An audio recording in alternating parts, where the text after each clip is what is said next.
প্রাচীনকালে স্বয়ম্ভু মনুর বংশে জন্ম নিলেন উত্তানপাদ নামে এক রাজা। তার ছিল দুই রানী, সুতি ও সুরুচি। রাজা সুরুচিকে বেশি ভালোবাসতেন, আর সেই কারণে বড় রানী সুতির প্রতি তার স্নেহ কিছুটা কমে গিয়েছিল।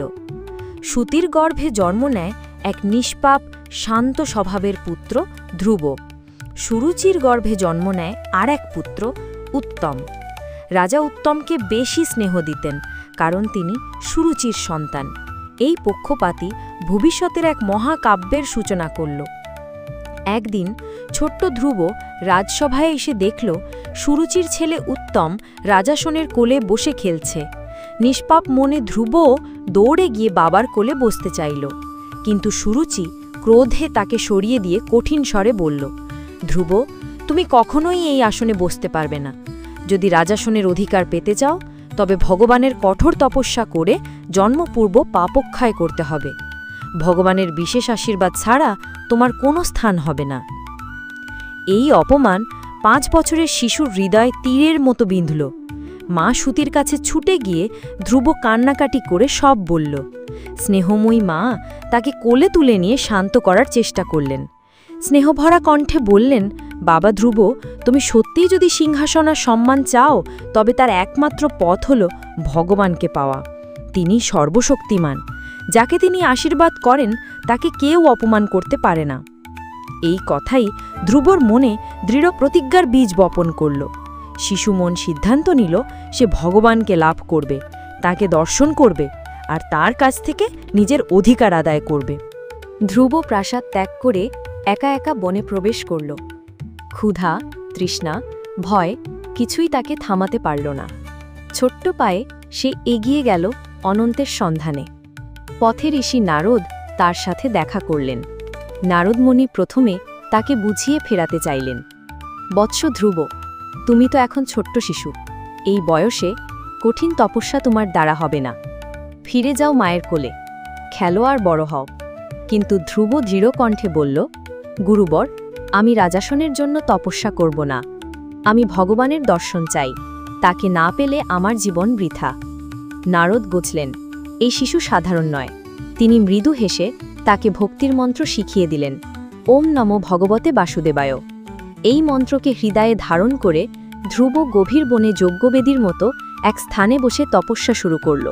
প্রথমে সে দিনে 3 বার ফল খেত, বাকিটা সময় ধ্যান করত।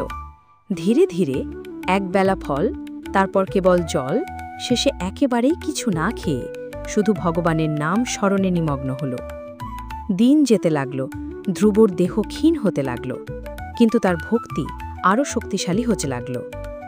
সে কল্পনার চোখে ভগবানের রূপ ধ্যান করত।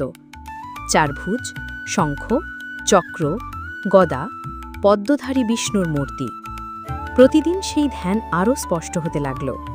তার তপস্যার প্রভাবে 3 লোকে আলোড়ন সৃষ্টি হল। দেবতারা বিচলিত হয়ে বিষ্ণুর কাছে প্রার্থনা করলেন, প্রভু, এই শিশুর ভক্তি আপনার জন্য এক মহাশক্তির সৃষ্টি করছে। দয়া করে তাকে দর্শন দিন। একদিন ধ্যানের গভীরে ধ্রুব হঠাৎ অনুভব করল তার সামনে এক আলোকোজ্জ্বল রূপ দাঁড়িয়ে আছে। চোখ খুলে দেখল তিনি স্বয়ং ভগবান নারায়ণ। 4 ভুজ, শঙ্খ, চক্র, গদা, পদ্মধারী। অপরূপ রূপে তিনি হাসিমুখে ধ্রুবর দিকে তাকিয়ে আছেন। ধ্রুব স্তম্ভিত হয়ে গেল। ছোট্ট হাত দুটি জোর করে কাঁপতে কাঁপতে বলল, প্রভু, আমি আপনাকে চাই, আপনার আশ্রয় চাই। এই জগতে অন্য কিছু আমার প্রয়োজন নেই। ভগবান মৃদু হেসে ধ্রুবর মাথায় শঙ্খ স্পর্শ করলেন। সেই স্পর্শে ধ্রুবর অন্তরে ভক্তির স্রোত বয়ে গেল। কণ্ঠে স্বতঃস্ফূর্তভাবে স্তোত্র বেরিয়ে এলো। ভগবান বললেন, ধ্রুব, তোমার ভক্তি তুলনাহীন। তুমি কেবল সিংহাসন নয়, চিরন্তন স্থান অর্জন করবে। আমি তোমাকে এক অমর আসন দিচ্ছি। তুমি ধ্রুবতারা হয়ে আকাশমণ্ডলে চিরকাল জ্বলজ্বল করবে। সকল নক্ষত্র তোমার চারপাশে আবর্তিত হবে। তোমার নাম অমর হয়ে থাকবে যুগ যুগান্তর। এই বর পাওয়ার পর ধ্রুব আবার প্রাসাদে ফিরে এলো। রাজা উত্তানপাদ তাকে কোলে তুলে নিয়ে গর্বভরে স্বীকার করলেন। মা সুনীতির আনন্দে চোখ ভিজে গেল। ধ্রুবর জীবন এক মহাজাগতিক অলৌকিকতার প্রতীক হয়ে দাঁড়াল। অবশেষে ধ্রুব যখন পার্থিব জীবনের দায়িত্ব শেষ করলেন, তখন ভগবানের দূতরা এসে তাকে নিয়ে গেলেন স্বর্গীয় নক্ষত্রলোকে। সেদিন থেকে ধ্রুব তারা রূপে আকাশে স্থির হয়ে আছেন। সব নক্ষত্র তাকে কেন্দ্র করে ঘুরছে, আর তার নাম চিরকালীন ভক্তির প্রতীক হয়ে আছে। ধ্রুবর কাহিনী আমাদের শেখায়, বয়স বা পরিস্থিতি নয়, ভক্তির দৃঢ়তাই ভগবানকে অর্জনের পথ। অপমান ও দুঃখ যদি ভগবানকে পাওয়ার প্রেরণা দেয়, তবে সেটি আশীর্বাদ। ভক্তি কখনো বৃথা যায় না, সত্যিকারের ভক্ত চিরকাল অমর হয়। ধ্রুব তাই শুধু রাজশাসন নয়, সমগ্র মহাবিশ্বে এক অটল নক্ষত্র, ধ্রুবতারা।